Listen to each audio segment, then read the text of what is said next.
앤디 클락은 체화된 인지 진영에서도 확장 인지를 주장하는 학자입니다. 이 확장 인지는 말하자면 기능주의적 버전의 체화된 인지라고 할 수가 있겠습니다. 확장 인지를 주장하는 학자들은 인간의 사이보그화를 긍정하면서 뇌에 칩을 박아놓은 후에 엄청난 지능을 갖게 된 인간의 탄생을 고대하는 사람들이라고 할 수가 있겠습니다. 확장 인지는 행화 인지와 더불어서 체화된 인지의 연구를 주도할 그룹으로 분류되고 있기 때문에 한번 그 내용을 살펴보도록 하겠습니다. 관련해서 앤디 클락의 저서 The Experience Machine의 제6장에서 확장된 인지에 관해서 요약해서 설명을 하고 있습니다. 여기서 앤디 클락은 예측하는 뇌의 관점에서 확장 인지를 설명하고 있는데 해당 내용을 오소가 이해한 방식대로 간략하게 소개하도록 하겠습니다. 앤디 클락은 기본적으로 뇌가 예측하는 뇌라고 생각을 합니다. 인간의 뇌는 일종의 생성 모델을 가동하고 있으며 이 생성 모델을 통해 예측을 전개하는 것이죠. 그리고 뇌는 예측 오류를 줄이기 위해서 정보를 수집하는 활동을 개시를 합니다. 이 과정에서 확보된 내부 정보, 외부 정보를 뇌는 가리지 않고 활용하게 됩니다. 이때 생물학적 뇌가 주도적인 역할을 하여 이 외부의 비생물학적인 자원들을 동원하게 됩니다. 그리고 뇌와 외부 자원들이 통합되어 하나의 거대한 인지 시스템을 구축하여 목적을 달성해 나가게 됩니다. 이것이 바로 확장된 인지입니다. 확장된 인지에서는 뇌가 물론 외부 자원을 식별하고 동원하는 데 있어서 중요한 역할을 한다는 데에는 동의하지만 그렇다고 해서 뇌가 모든 것을 담당한다고 생각하지는 않습니다. 뇌는 물론 훌륭한 리더이고 좋은 자원들을 끌어모으는 역할을 할 수가 있습니다. 하지만 진정으로 일을 해내는 것은 리더뿐만 아니라 모든 인재들이 더불어서 함께 해내는 것이라고 볼 수가 있겠습니다. 그리고 뇌가 외부 자원을 활용하는 과정은 뇌 안에 이미 가지고 있었던 정보를 활용하는 것과 마찬가지로 별다른 노력 없이 아주 자연스럽게 이루어집니다. 물론 전제 조건이 존재합니다. 외부 자원은 신뢰할 만한 정보를 계속해서 제공해야 하며 또한 그 자원에 대한 숙달 과정을 통해 자원을 사용하는 방식이 아주 자연스럽게 삶에 스며들어야 합니다. 그리하여 외부 자원은 생물학적 몸과 함께 긴밀하게 연결되어 네트워크의 구성원이 되는 것입니다. 확장된 인지의 주장에 대해서 다음과 같은 의문이 제기가 됩니다. 머릿속에 저장된 정보를 활용하는 것과 노트나 노트북에 저장된 정보를 활용하는 것은 차이가 있지 않은가? 하지만 앤디 클락은 둘 간의 본질적인 차이는 없다고 답변을 합니다. 노트에 필요한 정보가 있다는 것을 우리가 알고 있고 우리 내부의 정보 또한 생물학적 뇌 안에 잘 저장되어 있다는 것을 알고 그 기억을 끄집어낼 뿐인 것이죠. 그런데 또 다른 의문이 들기도 합니다. 확장 인지에 대한 앤디 클락의 전제는 예측하는 뇌인데 그 예측 자체가 정보가 뇌 안에 있을 때 그리고 정보가 외부에 있을 때 각각 확연히 다르게 진행되지 않겠는가라는 것이죠. 생성 모델 자체는 예측을 만들어낼 때 이미 연결되어 있는 정보만을 활용하기 때문에 그러합니다. 다음과 같은 사례를 생각해보죠. 뇌의 어떤 부분이 망가진 사람이 수술을 통해서 이 망가진 부분을 실리콘 칩으로 대체를 하였다고 생각을 해보겠습니다. 만약 이 칩이 뇌 안에서 제대로 연결되고 통합되어 원래 뇌의 그 부분이 담당하던 역할을 제대로 수행할 수 있다면 생성 모델이 예측을 만들어낼 때 이 칩이 자연스럽게 개입한다고 볼 수가 있을 것입니다. 이런 방식이라면 칩이 뇌가 하던 역할을 그대로 수행할 수 있다는 전제 조건만 만족될 수만 있다면 앞의 문제를 그럭저럭 해결할 수 있을 듯 합니다. 결국은 좀 더 세밀한 기준이 필요할 듯 합니다. 단순히 외부 자원이 정보를 제공하는지의 여부가 중요한 것이 아니라 예측이 이루어지기 이전 단계에서 자연스럽게 정보를 제공할 수 있느냐의 여부가 중요한 것입니다. 만약 뇌가 계획을 세우고 예측을 하는 데 있어서 무의식적으로 외부 자원의 정보를 자연스럽게 끌어다 쓸 수만 있다면 그것을 뇌의 일부분이라고 보는 것이 자연스러울 수도 있을 것입니다. 관련하여 앤디 클락은 데이비드 차머스와 공저한 논문에서 동등성 원리라는 것을 제시를 하였습니다. 그것은 만약 외부 자원이 마치 머릿속에서 진행되는 것처럼 똑같이 기능할 수 있다면 그 외부 자원을 인지 과정의 일부로서 인정해야 한다는 원칙입니다. 머릿속에서 진행되는 것처럼 자연스럽게 이루어지지 않는 과정은 같은 하나의 인지 시스템으로 묶기는 힘들 것입니다. 이런 기준에서 보면 난독증을 앓고 있는 사람의 확장 인지에 스위프트키, 그래멀리와 같은 앱이 기여하는 바는 단순한 공책 혹은 자동차의 GPS 시스템이 기여하는 바보다 더 높을 것입니다. 얼마나 주의를 기울여야 하는가, 얼마나 긴밀하게 삶에 짜여 들어가 있는가가 관건인 것입니다. 사실 앞서서 인간 뇌의 일부분을 칩으로 대신한다는 사고 실험을 앤디 클락이 제기한 것은 다음의 이야기를 하고 싶었기 그렇기 때문입니다. 만약 우리 뇌 안에 손상된 부분을 대신하는 칩을 단지 그 칩이 뇌의 외부에 존재한다는 이유만으로 뇌의 일부분이 아니라고 할 수 있겠느냐는 것입니다. 그 생물학적 뇌는 비생물학적 기기들이 제공하는 정보에 의존하고 있고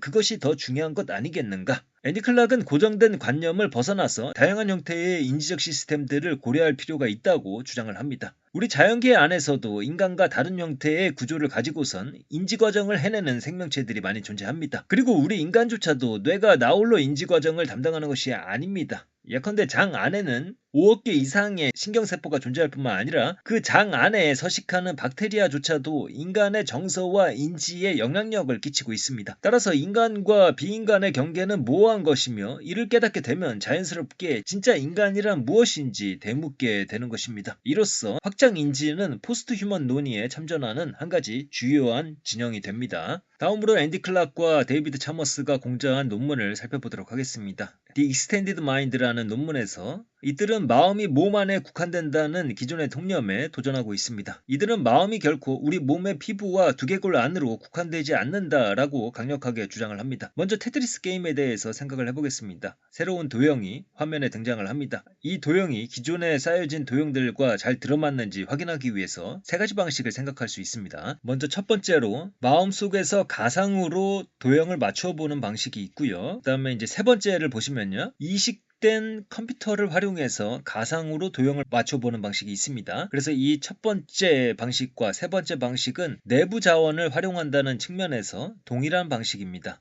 그 다음에 2번에 외부에 있는 컴퓨터를 직접 사용하는 방식과 3번에 몸 내부에 있는 컴퓨터를 사용하는 방식은 또 다른 의미에서 동일한 방식이라고 할 수가 있겠습니다. 바로 컴퓨터를 시켜서 계산을 시키고 그 결과값을 확인하는 방식입니다. 다만 차이가 있다면 컴퓨터가 몸 안에 내재되어 있느냐 아니면 외부에 존재하느냐의 차이일 뿐입니다. 테트리스 게임에서는 기본적으로 도형을 회전시켜 가면서 도형이 맞는지 안 맞는지 확인하는 과정이 필요합니다. 이때 컴퓨터를 가상으로 조작해서 회전해 볼 수 있다면 그때의 인식 속도는 마음속으로 회전시킬 때보다 훨씬 더 빠를 것입니다. 이렇게 어떤 행동을 통해 세계의 변화를 일으키고 결과적으로 인지 과정이 더 원활해졌다면 그 행동을 인식적 행동이라고 부를 수가 있습니다. 앞서 테트리스 게임의 예에서도 인식적 행동, 즉 컴퓨터를 사용하여 테트리스 도형을 가상으로 회전시켜 봄으로써 인지활동을 도울 수가 있었습니다.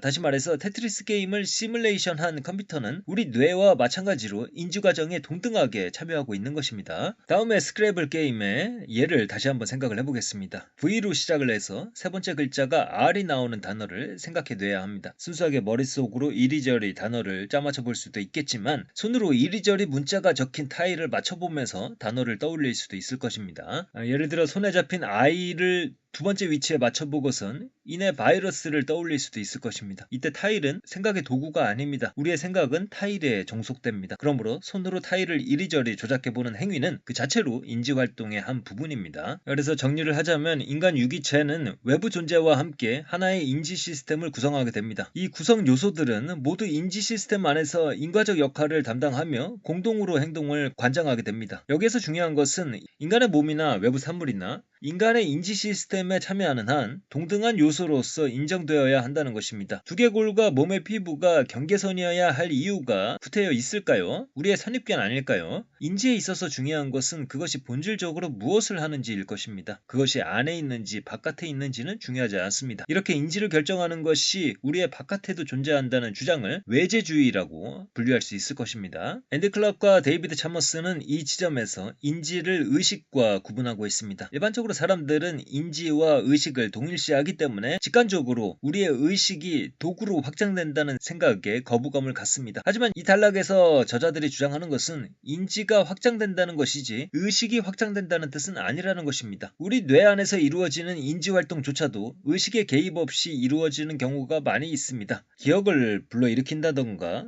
기술을 습득한다던가 하는 활동이 그러합니다. 요컨대 의식이 내재적이라 하여 인지마저 내재적인 것으로 국한할 필요는 없다는 것입니다. 확장된 인지에 대한 첫 번째 반론은 이렇습니다. 만약에 연필과 수첩을 잃어버리면 그 사람의 인지적 능력은 감소하는 것 아닌가? 반면에 두뇌는 우리가 잃어버릴 염려가 전혀 없습니다. 즉 연필과 수첩은 그저 도구일 뿐이고 우리와 연결되어 있다고 해도 그것은 임시적인 연결일 뿐입니다. 이에 대한 저자들의 답변은 다음과 같습니다. 만약에 항시적으로 기억을 돕는 장치가 우리 몸에 붙어있는 경우를 생각해보라. 이 경우 원래부터 우리 몸에 붙어 있었던 것과 무슨 차이가 있겠는가? 중요한 것은 그것이 필요로 할 때 바로 동원될 수 있는가가 중요한 것이다. 한마디로 신뢰성이다. 그것이 바깥에 있던 안에 있던 그것을 필요로 할 때 즉시 동원해서 쓸 수 있다면 아무런 조급함 없이 아무런 의심 없이 자연스럽게 그것을 동원할 수 있다면 그것은 우리 인지활동에 동등한 참여자이다. 물론 일시적으로 기계가 망가질 수는 있습니다. 그런데 인간은 안 그런가요? 술에 취했을 때 잠에서 덜 깼을 때 우리 안의 연결은 희미해지고 인지 자원들을 동원하기는 힘겹기만 합니다. 본질적인 차이는 없다는 것입니다.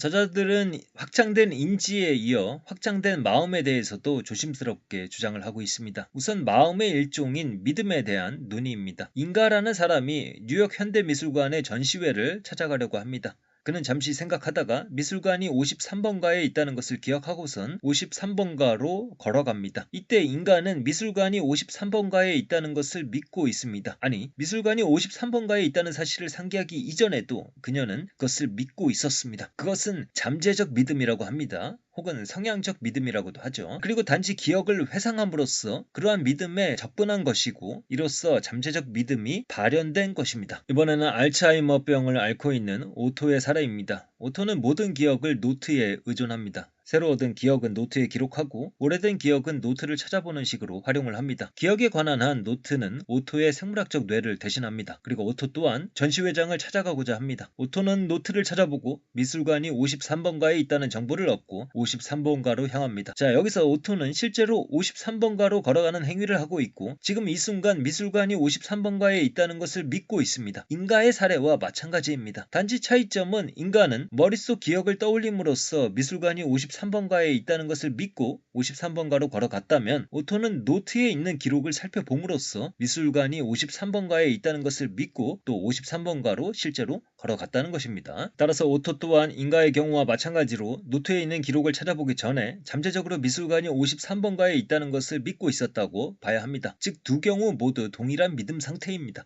둘 다 잠재적으로 믿고 있었고 기억을 떠올렸고 이에 따라 믿음이 발현되었으며 그 믿음에 따라 그대로 행동했다는 것이 중요한 것입니다. 이러한 주장은 기능주의적인 논변으로 보여집니다. 두 믿음이 동일한 믿음인지를 판단하는 데 있어서 입출력의 관계 속에서 그것의 기능적 역할만을 고려하고 있습니다. 그래서 이 기능주의적 접근 방식에 대해서 다시 한번 정리를 하자면 인가나 오토나 둘 다 전시회에 가고 싶다는 욕구를 가지고 있었습니다. 동일한 욕구입니다. 그리고 전시회를 보기 위해서 53번가로 향했습니다. 결과적인 행동도 같았습니다. 그리고 그 중간에 있는 미술관이 53번가에 있다는 믿음 또한 동일했습니다. 이 믿음이 행동을 유발하게 됩니다. 행동 유발은 믿음을 판단하는 데 있어서 중요한 요소입니다. 두 경우에서 이들의 믿음은 동일한 행동을 유발하는 동일한 인과적 역할을 했다고 볼 수가 있겠습니다. 다음으로 오토의 쌍둥이에 대해서 생각을 해보겠습니다. 이 쌍둥이는 오토와 모든 면에서 같습니다. 단지 이 쌍둥이 오토는 노트에 미술관이 51번가에 있다고 기록을 해두었습니다. 오토와 이 쌍둥이 오토는 서로 다른 믿음을 갖게 되었습니다. 한 명은 53번가에 미술관이 있다고 믿고 있으며 다른 한 명은 51번가에 있다고 믿고 있습니다. 이러한 믿음의 차이는 어디에서 비롯된 것인가? 바로 노트에서 비롯한 것입니다. 그렇다면 우리는 다시 질문할 수 있을 것입니다. 믿음은 어디에 존재하는가? 믿음이 꼭 두개골과 피부 안으로 국한될 필요는 없습니다. 오토에 의해서 노트에 적힌 정보는 마음속 믿음이 하는 역할을 동일하게 수행했고 이것은 곧 노트 또한 믿음을 구성하는 구성원이라는 것을 의미하게 됩니다. 여기서 논쟁의 여지가 있는 것은 믿음의 개념이 될 것입니다. 어떤 것이 믿음이냐 했을 때 저자들은 기능주의적으로 믿음을 정의하고 그 정의에 맞춰서 논변을 진행하고 있습니다. 따라서 이것을 비판하는 진영에서는 그러한 기능적으로 정의된 믿음은 애초에 믿음이 아니다 라는 식으로 공략을 할 수가 있습니다. 저자들도 이 부분을 거론하고 있습니다. 저자들은 발생된 믿음만이 진짜 믿음이다 라는 주장만이 노트에 적힌 오토의 믿음이 진짜 믿음이 아니다 라는 결론에 이를 수 있는 가장 일관된 방식이라고 봅니다. 하지만 발생된 믿음만이 진짜 믿음이라면 우리 일상생활의 많은 믿음들이 붕괴되고 말 것입니다. 상식적이지 않다는 이야기죠. 일례로 우리는 광화문에 세종대왕의 동상이 있음을 믿고 있습니다.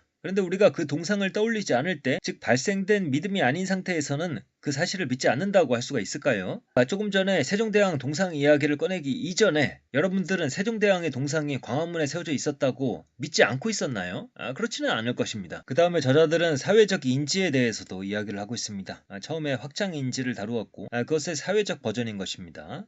다음에 예는 오쏘가 생각한 예입니다. 어떤 회사에 환상의 파트너가 존재를 했습니다. 한 친구는 기억력이 엄청 좋습니다. 또 다른 친구는 판단력이 엄청 좋습니다. 이 판단력이 좋은 친구는 무슨 일이 발생하면 이 동료에게 특정 기억들을 캐 묻습니다. 그리고 이 답변을 토대로 판단을 내리고 팀은 그 결정에 따르게 됩니다. 이 경우에 기억력이 좋은 친구는 판단력이 좋은 친구의 인지 과정에 참여하고 있는 것일까요? 지금까지 살펴본 바에 따르면 참여하고 있다고 봐야 할 것입니다. 핵심은 높은 정도의 신뢰성, 의존도, 접근성입니다. 그리고 이 사례에서 사용된 도구는 테트리스 모형이나 노트가 아니라 말, 즉 언어입니다. 언어 또한 인지를 확장하는 도구로서 활용이 되고 있는 것입니다. 이 도구라는 말에도 어폐가 있을 수가 있겠습니다. 언어 또한 인간 행위자와 마찬가지로 인지 과정에 동등하게 참여하고 있다고 볼 수도 있을 것입니다. 한편 이 저자들은 아까 확장된 인지에 이어서 확장된 마음을 다루었었는데 이 확장된 마음이 확장된 자아를 내포하는 것으로 보고 있습니다. 이 부분은 길게 설명하지는 않고 논리적으로 짧게 논의를 전개하고 있습니다. 잠재적 믿음 혹은 성향적 믿음은 우리 자아 정체성의 일부를 담당합니다. 그리고 그 믿음이 확장될 수 있다면 그 믿음에 기반한 정체성도 확장될 수 있다고 봐야 합니다. 생물학적 유기체와 외부 리소스가 결합되어 하나의 인지 시스템을 구축했던 것처럼 유기체와 외부 리소스는 동일한 방식으로 믿음 그리고 자아를 구성하게 됩니다. 이때 지금 의식에 떠오르지 않는 믿음, 즉 잠재적 믿음의 개념을 인정하는 것은 매우 중요합니다. 잠재적이라는 것은 확장된 마음, 나아가 확장된 자아의 전제 조건입니다. 만약 비판자들의 주장처럼 지금 발현된 믿음에 기반한 현재적 자아만을 자아로 인정하게 된다면 잠재적 믿음, 즉 과거에 받아들인 정보들에 기반한 믿음은 제외되는 것이기 때문에 자아의 연속성은 깨지고 말 것입니다. 반대로 잠재적 믿음을 인정하면 마음은 외부 산물로 확장될 수 있으며 그러한 마음에 근거하는 자아도 확장될 수가 있습니다. 이러한 확장된 인지, 사회적으로 확장된 인지, 확장된 마음, 확장된 자아의 관점은 깊은 윤리적 의미를 갖습니다. 내가 누군가의 환경에 깊숙하게 개입할 수 있다는 것은 그 사람의 인지, 믿음, 자아에도 깊고 중대한 영향을 미칠 수 있음을 의미하는 것입니다. 이렇게 해서 확장인지 진영의 초창기 논문이라고 할 수가 있는 The Extended Mind를 살펴봤습니다. 다만 데이비드 차머스는 논문을 공저하기는 했지만 이후의 활동으로 보건대 확장인지 진영으로 묶이지는 않는 것 같습니다. 이 데이비드 차머스는 시뮬레이션 관련된 저서들 쓰기도 했고요. 다만 이 앤디 클락만 계속해서 확장인지를 주장하고 있는 것 같습니다. 그리고 이 앤디 클락이 이 논문의 내용을 발전시켜서 책으로 쓴 것이 Supersizing the Mind라는 책이고요. 그러면 다음 시간에는 마지막으로 마크 롤렌즈에 대한 내용을 살펴보도록 하겠습니다.